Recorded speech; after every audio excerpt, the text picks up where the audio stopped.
Hi guys, it's Stuart again, and bit of a shock really. I'm just going to talk about the Zeiss Batis 25mm f2 lens I bought, and I've just looked online just to try and do a little bit of research before I started talking about it, and I looked at the price. It now retails, this lens retails at £1,069. That is the up-to-date price. Well, I bought this as an open box, so brand new, might have been out of the box in the shop or taken home, someone didn't get on with it or whatever and sent back, so in immaculate condition, not even a scratch on it, and I paid, I think, anywhere between £500 and £600, nowhere near the 1,069. I need to find the actual receipt what I paid for, but I do remember it was below £600. Yeah. So that's crazy. So I was going to recommend this lens as being a really good value for money. It is amazingly sharp, very fast, f2 lens. It's lovely to use. It's not too big. It's pretty small. Take the sunshade off. It's only that big on the camera. It's got weather sealing, so you've got full-on weather seal gasket right around the end of the lens there before it hits the mount. Yeah, it's stabilised. It's got the same OLED screen on the top there, which shows your depth of field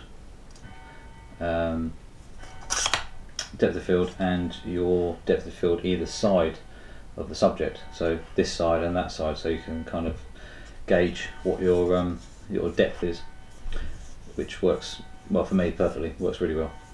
Not many people use this, I don't think, or don't realise that actually it's actually trying to help you. It's more apparent in the 85mm, phone stuck on there, on the 85mm, so when you're shooting f1.8 and some portraits, it helps you get the depth correct.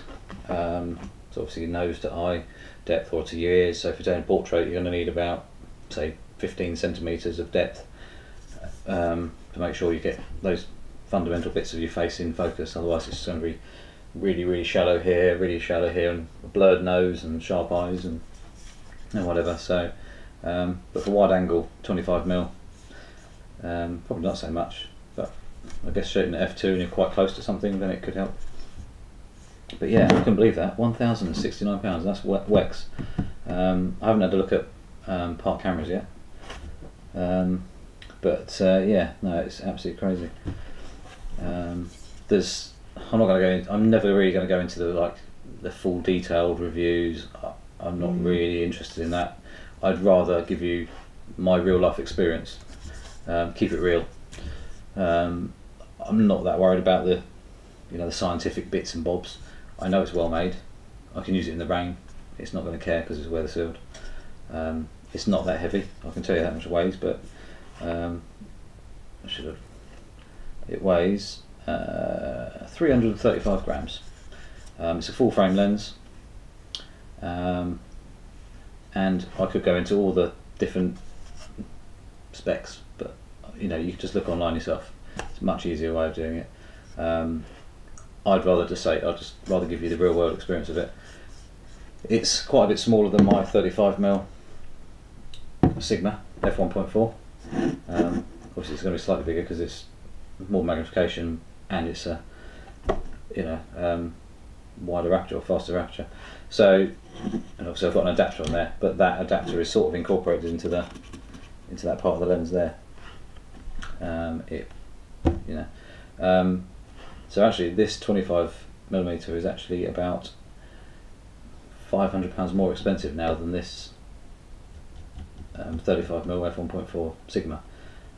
So Sigma are still way below cost wise, much cheaper generally than more expensive brands, but the Sigmas are amazing now. I know Tamron do some very good lenses as well now, but I remember 20 odd years ago, even probably less than that, Sigma were just the cheap. You couldn't afford, if you couldn't afford the the high-end Nikon lenses and the Pentax lenses, you know, back then you'd buy Sigma, but they've brought up their game hugely, so that works rather well. But I'm still in shock. I couldn't believe that is over £1,000 now. So I've got a bargain there. In fact, I think it's more expensive than the 85mm, which is pretty crazy. Let's have a quick look. Hopefully it'll take me a second. So £1,069 for the 25mm, and the Batis is now been reduced by a little bit. It was £1,039.99. It's now £959. But I still paid another open box. I'm just jammy on the luck really. I just have a random look at night time from board, and I paid 800-ish for this, I think, without looking at receipts, you know. But an open box, so a couple of £100 off the price at the time. Both these lenses are, if you want some good primes, one of these, you know, in your bag is actually amazing. Both full frame, both stabilised. They just work a treat. Let's put this this lens quickly onto the A7R2.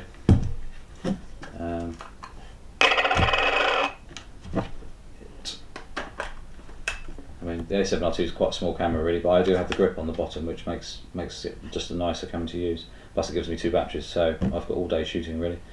But it sits, doesn't fall over, so it's not overhanging, it's not very heavy, and it's that big compared to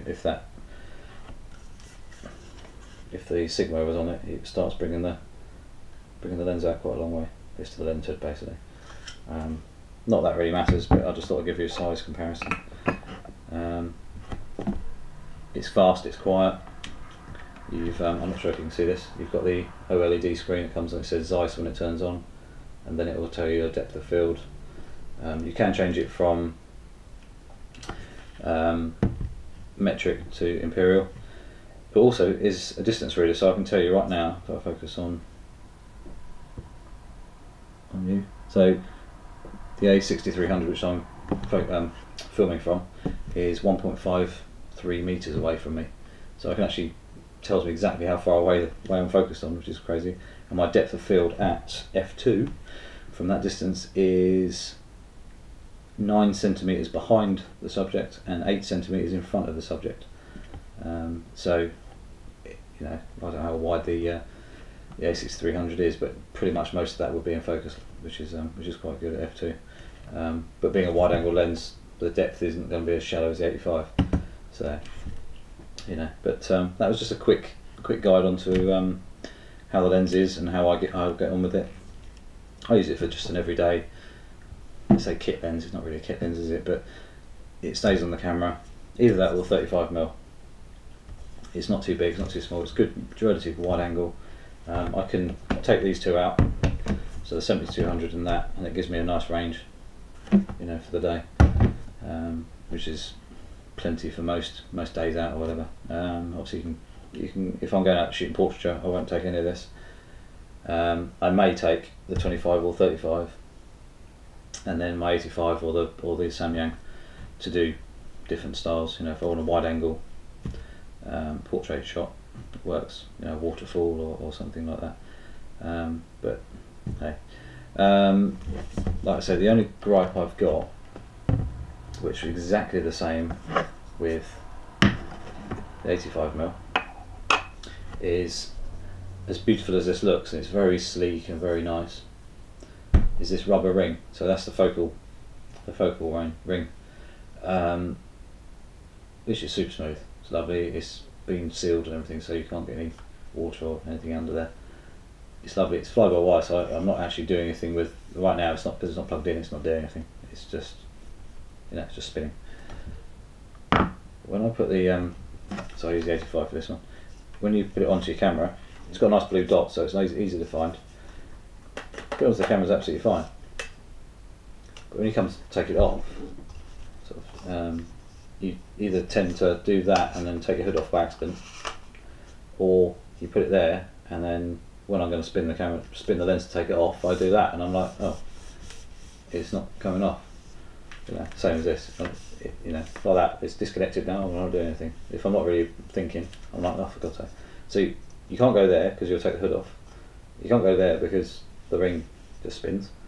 So you've really got to grip it there to take it off. Not much of a gripe, but it does. I do it quite regularly, even though I know. So it's one of those silly things. So yeah, that was my little price comparison. Really, I will put in the video. I'm going to find the receipt and see exactly how much I paid for this. But it's over £1,000 now. I mean, it's sharp, really sharp, and there's no issues with quality from the images. You know, if harsh light's coming in, things like that, you don't see any problems. It's lovely to use. It's quiet, very fast focusing. Obviously, eye focus and everything still works on it with the you know, A7R2 and the A6300 and A6500, and even the A6000's got eye focus, and the A9 obviously. But yeah, so it was a little bit of a shock. I didn't think it was that expensive, but so bargain for me, absolute bargain for me. Not we won't be selling this one, but anyway. So I'll be back. Next video. I think we are going to be doing a little bit of macro. So bye bye Batis. We're going to be moving on to the extreme Canon MPE 65mm f2.8 macro lens, which goes up to 5 times magnification, 5:1 ratio, and the comparison is going to be the Sigma 105mm f2.8 1:1 ratio macro lens. It's, well, they're both amazing lenses. I've had this Sigma lens for probably about 5 years now. I put on one of the adapters, the LAE3 adapter, which goes straight on,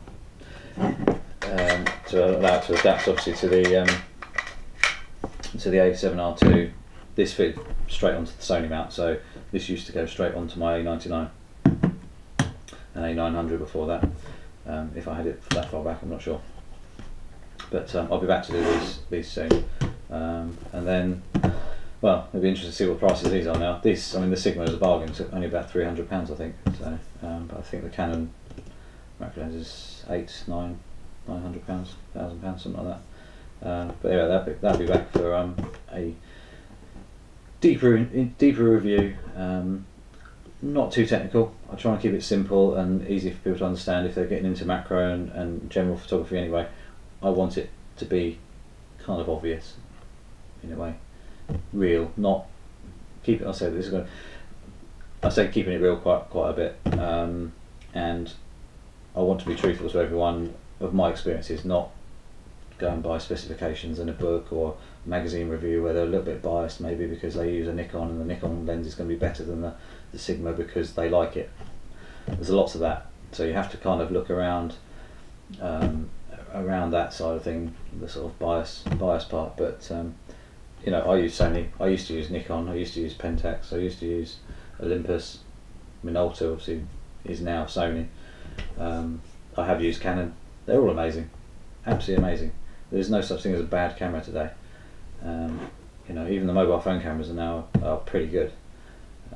So yeah, that's what it's going to be about. So I'll be back with this one, and hopefully this wasn't too boring, and hopefully kind of, yeah, it was more of a wow video because I was just shocked by that price. So yeah, if you want a Batis 25mm f2 lens, put it on the credit card. It's worth it, but more expensive than I thought it was. Hey, anyway, so enjoy. See you soon.